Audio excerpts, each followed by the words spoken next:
नमस्कार, मैं doctor Meenakshi Verma, MD obstetrics and gynaecology, your friend, philosopher and guide. आज हम IVF की सक्सेस के बारे में बात करेंगे। आजकल IVF बहुत कॉमन हो गया है और महिलाएं पूछती हैं कि हम इतना महंगा ट्रीटमेंट कराएं तो गारंटी तो है ना कि 100% हमें सक्सेस मिलेगा। शायद नहीं, ये आपको मान के चलना पड़ेगा कि ये हालांकि बहुत ही मॉडर्न अत्याधुनिक टेक्निक है, लेकिन उसके बावजूद 100% सक्सेस रेट इसमें नहीं होता है।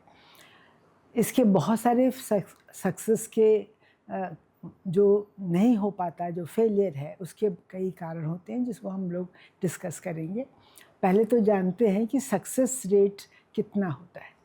Success rate is directly related to the age of the patient. अक्सर ऐसा होता है कि महिलाएं जो हैं और या कपल्स जो हैं अपने IVF ट्रीटमेंट को बहुत देर में करवाते हैं, ये सोच के कि ये तो लास्ट रिजॉर्ट है, अभी तो हम और ट्रीटमेंट कराते हैं, एक से दूसरा डॉक्टर, दूसरे से तीसरा डॉक्टर, और अपना टाइम वेस्ट कर देते हैं। पर जैसे जैसे एज बढ़ती है वैसे वैसे जो IVF का सक्सेस रेट है वो कम होता जाता है। IVF की सक्सेस रेट को हम लोग एक टोटल सक्सेस ना लेके पर साइकिल सक्सेस रेट मानते हैं कि एक साइकिल में कितना सक्सेस रेट है। अगर उम्र महिला की 35 साल से कम है तो इसका सक्सेस रेट पर साइकिल जो है वो 40 से 50% रहता है। अगर महिला की उम्र 35 से 37 साल है तो यही 10% नीचे आ जाएगा, 30 to 40% हो जाएगा। अगर महिला की उम्र 37 से 40% है तो और 10% कम हो गया, 20% से 30% आ गया। और अगर 40 ईयर्स से ज़्यादा एज है तो 10 से 15% से ज़्यादा उम्मीद हम लोग नहीं रखते हैं, कभी कभी उससे भी कम हो जाता है। अगर क्यूमुलेटिव सक्सेस मान लीजिए किसी महिला ने 3 बार IVF कराया तो उसका सक्सेस रेट 60 to 70% चांस है इसका, क्योंकि ये एक साइकिल का नहीं है, ये 3 साइकिल का क्यूमुलेटिव सक्सेस रेट है। तो जितनी बार आप नंबर आपका बढ़ता जाता है उतना ही सक्सेस का चांस बढ़ता जाता है। हालांकि एक लिमिट के बाद सभी लोग उसको बंद कर देते हैं, भाई 3 साइकिल के बाद ज़्यादातर लोग नहीं करवाते हैं। अब ये जानना है कि IVF की फेलियर की क्या कारण है। जैसा कि अभी हमने डिस्कस किया, एज सबसे बड़ा फैक्टर है। जितना लेट होता गया उतनी ही ज़्यादा चांस जो है वो फेलियर का ज़्यादा चांस रहेगा। अगर 40 साल की उम्र में आप कराते हैं तो उसका चांस तो 10 से 15% ही रह जाता है। इसी प्रकार से जो एग की क्वालिटी है उस पर बहुत कुछ डिपेंड करता है, स्पर्म की क्वालिटी है उस पर बहुत डिपेंड करता है।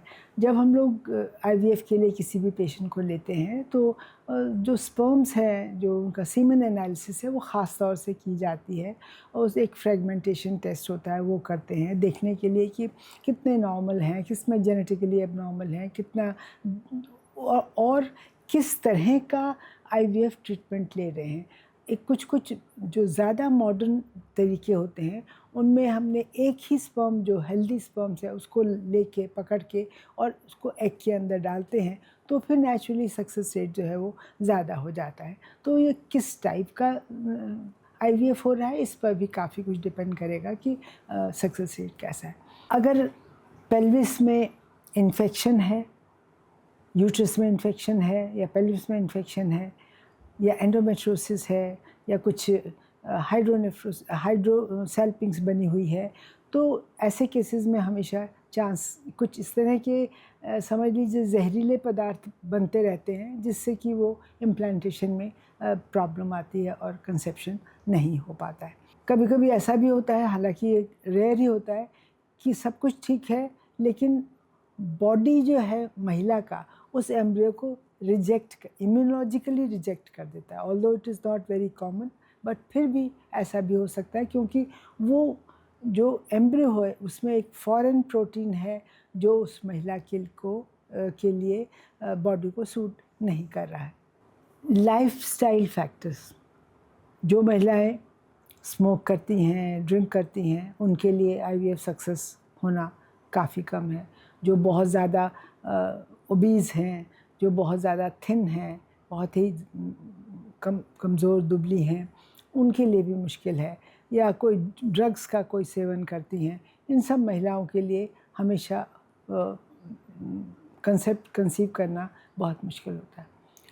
और उम्र के बाद जो सबसे इम्पॉर्टेंट फैक्टर आता है वो ये है कि आप कौन सा क्लिनिक चूज़ कर रहे हैं, कौन डॉक्टर हैं जो कर रहे हैं, डॉक्टर का एक्सपीरियंस, उनका अनुभव उस क्षेत्र में कितना है और उनकी सक्सेस रेट कैसी रही है पहले, और क्लिनिक कितना अच्छा इक्विप्ड है वो आईवीएफ क्लिनिक, और कितना वहाँ पे जो स्टेरिलाइजेशन वगैरह कितना अच्छा है, इस पर डिपेंड करता है काफ़ी कुछ कि आपका सक्सेस रेट होगा नहीं।